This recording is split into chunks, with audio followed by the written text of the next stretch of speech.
tetap ingat, kelihatan.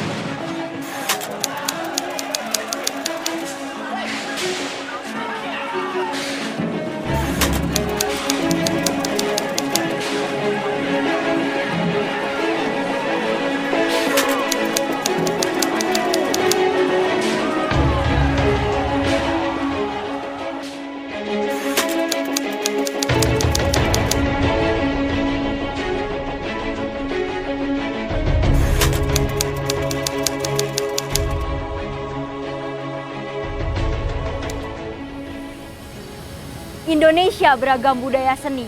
Demikianlah negara yang kami tinggali dengan semboyannya Bhinneka Tunggal Ika. Menurut data sensus BPS tahun 2010, setidaknya Indonesia terbagi menjadi 1.340 suku bangsa. Hal tersebut tentunya menjadi kebanggaan bagi warga Indonesia karena negara kita kaya budaya, kaya seni, kaya alam, dan masih banyak kekayaan lainnya. Berbagai aspek dapat memunculkan konflik, namun berbagai aspek dapat meminimalisir konflik. Upavasa atau toleransi menjadi kata yang tepat untuk menjaga kerukunan bangsa ini. Salah satunya melalui budaya kesenian. Namun apakah esensi kesenian tersebut telah benar-benar dipahami oleh masyarakat Indonesia untuk menumbuhkan toleransi? Kita mulai Indonesia Bersatu dalam Seni.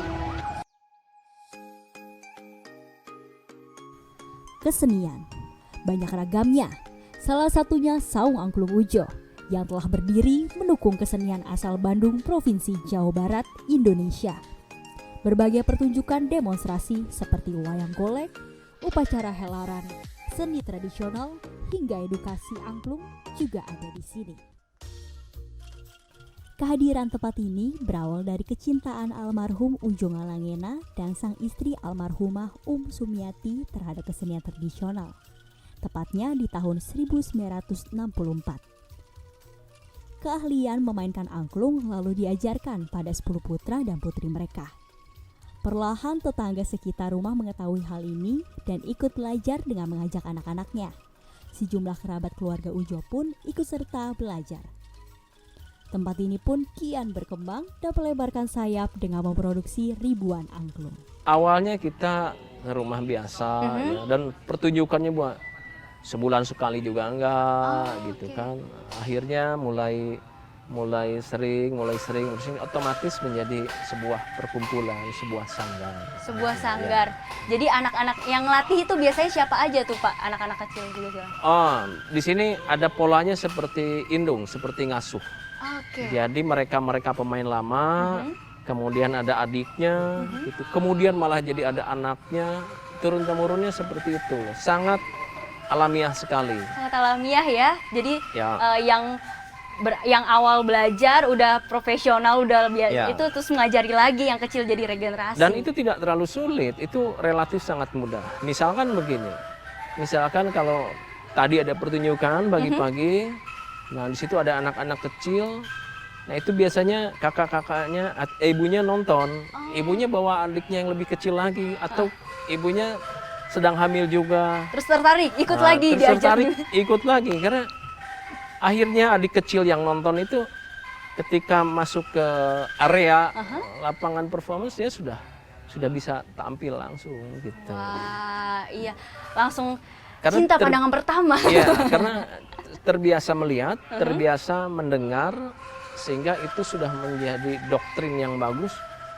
Mereka sudah bisa langsung terampil biasanya. Hal ini berlangsung puluhan tahun, sehingga tak heran jika yang tampil saat ini sebagian besar merupakan bagian dari keluarga yang belajar di Saung Angklung Mang Ujo. Saya kepengen ini Kang, ngunjukin satu gambar yang menjadi pembahasan kita nih Kang. Kita coba sama-sama lihat ya, sama-sama di situ. Okay. Presiden Jokowi prioritaskan seni budaya, bangun karakter bangsa. Ya. Nah, dengan cuplikan tadi, gambar tadi, Jokowi menyatakan dia prioritaskan seni budaya untuk bangun karakter bangsa. Bagaimana sih di peran angklung? Kan saat ini juga regenerasi, berarti ada yang mendidik, juga di sini juga ada sanggar. Bagaimana peran angklung dalam membangun karakter bangsa?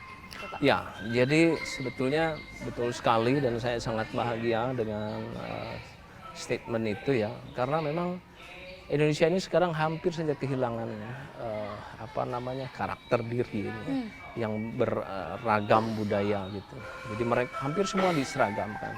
Padahal justru kekayaan Indonesia itu adalah dari budayanya. Hmm. Jadi kalau mau menjajah lagi, mau menghancurkan bangsa, hilangkanlah budayanya, sebetulnya seperti itu. Iya, iya.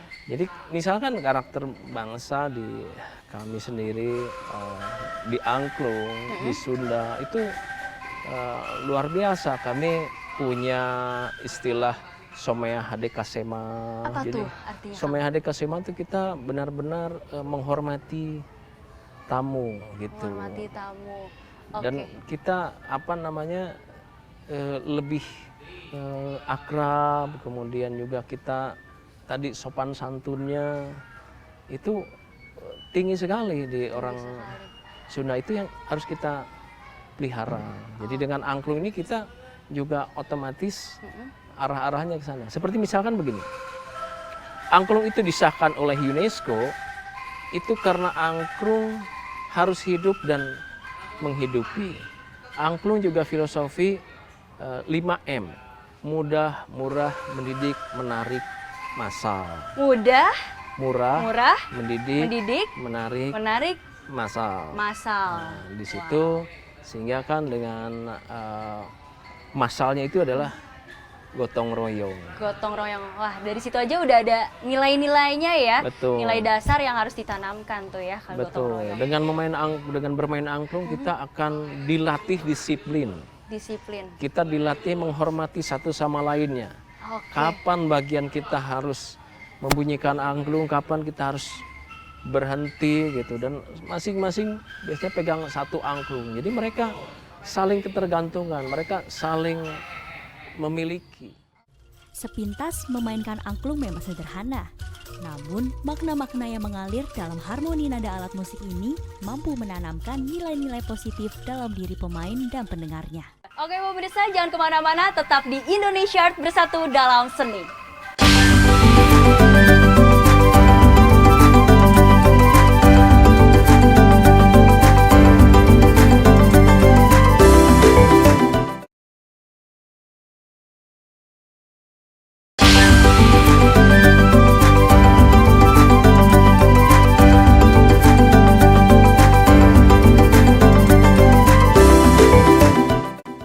Oke pemirsa, kembali lagi bersama saya Gisela Azaria dan juga Kang Opik dalam Indonesia Art Bersatu Dalam Seni. Oke Kang, saya Ya. kepengen lanjutin nih. Kan kalau kita udah tahu nih nilai dan manfaat belajar angklung. Ya. Saya lagi melihat nih dari isu-isu terkini belakangan tuh konflik antar suku yang kemarin ada di Papua Ya. atau di mana itu masih kerap kali terjadi, bahkan itu sebenarnya antar sesama warga Indonesia ya Kang ya. Ya. Terus kalau menurut riset saya ngeliat sebenarnya Pulau Jawa itu yang presentasenya paling besar dan ini kan termasuk provinsi Jawa Barat ya, Ya. jadi udah masuk Pulau Jawa juga. Nah, aku ngelihat di sini justru untuk konfliknya malah nggak terlalu banyak gitu. Ya. Gimana tuh kiat-kiatnya tuh bisa? Saya rasa begini ya, kalau konflik yang terjadi itu bukan karena adat budayanya, tapi lebih kepada rekayasa yang namanya punten ya politik. Oh, Tetapi iya, sebetulnya iya. setiap sekian banyak ragam budaya itu mereka sebenarnya saling menghormati budayanya masing-masing karena diajarkan. Kita ini suku Sunda ini diajarkan untuk menghormati budaya-budaya yang lain. Jadi seharusnya tidak konflik. Konflik itu adalah Anda rekayasa supaya kita memang selalu Atau kadang-kadang sih ada domba yang adu domba sebenarnya. adu domba yang membuat jadinya perseteruan itu Ya. terjadi ya Kang ya. Sebab kalau Indonesia ragam budayanya dipelihara dengan baik, itu Indonesia akan jauh lebih maju daripada sekarang-sekarang. Mereka gampang terhasut gitu ya Kang ya. Ya, ya. Nah mungkin apa pendapat Akang tuh kalau kayak gitu tuh? Ya saya kira, maaf ya kalau agak masuk ke politik. Ini kan untuk menghancurkan itu pakai TSM juga, terstruktur, sistematis dan masif itu. Nah, sehingga memang masuk ke celah-celah yang mereka tidak terlalu mengenal budayanya. Makanya budaya itu harus seusia dini tadi. Sehingga kami pun dari Provinsi Jawa Barat, saya sebagai wakil seniman budayawan Sunda mengharuskan Ada pendidikan. seni tradisional budaya Sunda itu mulai dari usia basic. Saya dari zaman almarhum Bang Jo, dulu kita pernah dikirim ke Papua Nugini. Oke. Kemarin kita ke Solomon Island. Belum lama ini yang Ya. Kemarin kita ke Vanuatu. Di sana memang ada konflik-konflik yang beranggapan bahwa Indonesia menjajah mereka dan lain sebagainya ya, yang tidak bagus. Ketika kita masuk ke sana melalui angklung dan mereka bersama mencoba memainkan angklung kemudian masuk ke, mereka sangat happy. Ternyata tidak seperti apa yang mereka duga tentang Indonesia ini. Jadi pendekatan budaya itu saya kira pendekatan yang sangat Efektif ya, efektif gitu, yang manusiawi, yang manusiawi, lebih jujur dan humanis juga ya, Ya, untuk betul. menyampaikan pesannya gitu ya Pak ya. betul. Saung Angklung Ujo meyakini angklung merupakan alat pemersatu bangsa. Angklung bahkan diajarkan hingga ke luar negeri seperti Amerika Serikat, Norwegia, Belanda, dan Papua Nugini. Melalui roadshow dan pelatihan ke berbagai penjuru dunia, Saung Angklung Ujo berusaha menanamkan nilai-nilai toleransi dan saling peduli melalui alunan musik angklung secara halus dan secara jujur. Harapannya, masyarakat dunia akan lebih teduh hatinya, lebih tenang dalam menerima perbedaan, dan lebih bertoleransi terhadap siapapun di sekitarnya. Coba perhatikan mereka ketika main angklung bareng-bareng. Dia pasti lihat kiri, lihat kanan, senyum gitu.